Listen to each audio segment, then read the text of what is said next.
ٹھیک ہے، یہ جو پولیٹیکل ایکٹیویٹیز ہیں ان کا کم ہونا یا ایک طریقے سے بند ہو جانا بہتر ہوگا آنے والے وقت کے لیے؟ Thank you for taking me on for this very very important subject. جس طرح کہ آپ کہہ رہی ہیں اس وقت کوئی شعبہ زندگی ایسا نہیں ہے جو کورونا سے متاثر نہیں ہوا، اور ہم تو وقتاً فوقتاً یعنی ایوری ڈے بیسس پہ ہم یہ صورتحال کو دیکھ رہے ہیں. It is important that we walk the talk now. دیکھیں ہمارے اعلیٰ حکام، یہ سیاسی رہنما جب بات کرتے ہیں لوگوں سے احتیاط کرنے کی، آن دی ادر ہینڈ اگر آپ خود اسٹریٹ پہ کھڑے ہیں، اگر آپ لوگوں سے خطاب کر رہے ہیں، 15 مائک آپ کے ارد گرد ہیں، میڈیا آپ کو کور کرنے کے لیے جھوک در جھوک آ رہا ہے، it is not making and it is not giving the right symbol. آپ نے خود دیکھا کہ جب شہباز شریف صاحب کی گرفتاری کا معاملہ تھا، جگہ جگہ چھاپے مارے جا رہے ہیں، تو نہ صرف نفری اور نیب کے حکام ساتھ ساتھ گھوم رہے تھے، بلکہ آپ نے دیکھا کہ میڈیا بھی اس کو فالو کر رہا تھا. تو مریم اورنگزیب صاحبہ کے جو بیانات تھے اس کو لوگ فالو کرنے کے لیے پہنچے ہوئے تھے.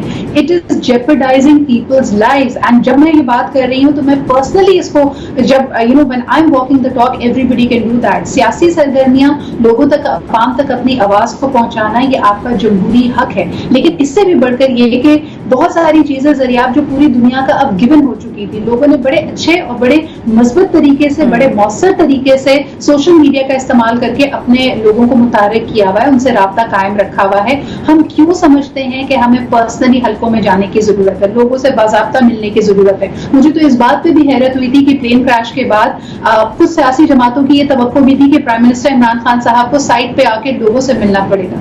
لیکن ہمیں یہ بات سمجھ لینی چاہیے کہ کووڈ-19 کے بعد ہماری زندگیاں بدل چکی ہیں.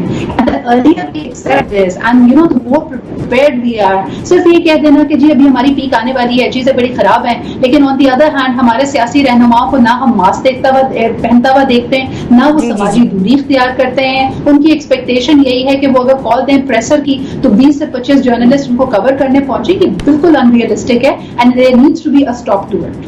ایگزیکٹلی. جب بہت ساری ڈپارٹمنٹس، بہت ساری جگہیں ہم لوگ وہاں پر اس کی احتیاط کر سکتے ہیں، بہت ساری ہم نے آگے ایس او پیز بھی دے دیے، تو یہاں پر بھی پارلیمنٹ میں بھی اسی طرح کے ایس او پیز جو ہیں وہ لاگو ہوتے ہیں، اور یہ جو جتنی بھی پولیٹیکل سرگرمی ہیں اس کو بھی اسی کے مطابق ہم ڈھال سکتے ہیں. عمران خان صاحب کے حوالے سے بات کر لیتے ہیں، جو کہ آج ایک بار پھر عوام سے مخاطب ہوئے اور انہوں نے خبردار کیا کہ جولائی یا اگست میں ملک میں کورونا کیسز عروج پر ہوں گے. خان صاحب نے کیا بات کی، وزیر اعظم صاحب نے اس پر ہم بات کریں کہ اگر عوام احتیاط کر لیں تو پاکستان اس تباہی سے بچ جائے گا جو کہ دیگر ممالک میں آئی ہے. وزیر اعظم نے یہ بھی کہا تھا کہ اگر احتیاط نہ کی تو بہت مشکل وقت آنے والا ہے، لیکن اس قسم کی الارمنگ سچویشن سے پرائم منسٹر ہمیں ماضی میں بھی آگاہ کرتے رہے ہیں. کیا کہا انہوں نے آج، ذرا سنیے. احتیاط نہ کی، میں آج آپ کو کہہ رہا ہوں کہ ایک بڑا مشکل وقت آپ کے لیے آنے والا ہے. ہمارے خیال میں جو پیک ہے وہ جولائی کے آخر میں یا اگست میں آئے گی، جو پاکستان میں جو پوری پیک ہے. پرائم منسٹر کا اپنے بیان سننا، اور اس طرح سے وہ پہلے بھی کئی بار بتا چکے ہیں کہ ہمارے لیے کون سا جو وقت ہے وہ الارمنگ ہو سکتا ہے، کہاں پر ہمیں ہمارا جو صحت کا نظام ہے وہ اس سے متاثر ہو سکتا ہے. آج ایک بار پھر سے وہ عوام کو اعتماد میں لینے کی کوشش کر رہے تھے اور بتا رہے تھے کہ آپ نے کس طرح سے احتیاطی تدابیر پر عمل کرنا ہے، لیکن ضروری اقدامات کے بجائے کہ صرف خطرے کی گھنٹی بجا دینا ہی کافی ہے. اس پر بات کر لیتے ہیں. سدرا صاحبہ، آپ کیا سمجھتی ہیں کہ صرف عوام کو آگاہ کرنا ہی کافی ہوگا یا بہتر یہ بھی ہوگا کہ ضروری اقدامات فی الفور اٹھائے جائیں؟ Speaking, Saryab, I'm very disappointed in these messages. دیکھیں ہمارے یہاں عوام کی آپ شعور سے واقف ہیں، آپ ان میں کتنی آگہی ہے اس سے بھی ہم واقف ہیں.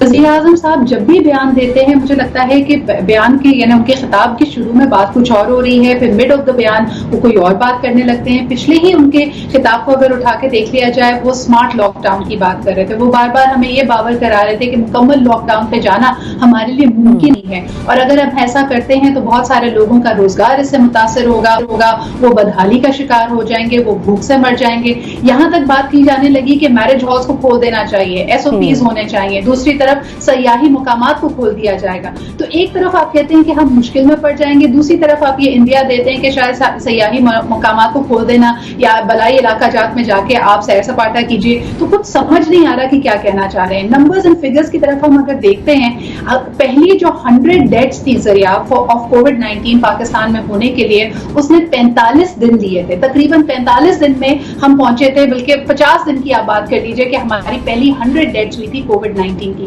اب صورتحال یہ ہے کہ پچھلے 24 گھنٹوں میں ہم اس نمبر کے قریب ہیں. ہر 15 منٹ کے بعد ایک قیمتی جان ضائع ہو رہی ہے کووڈ-19 سے.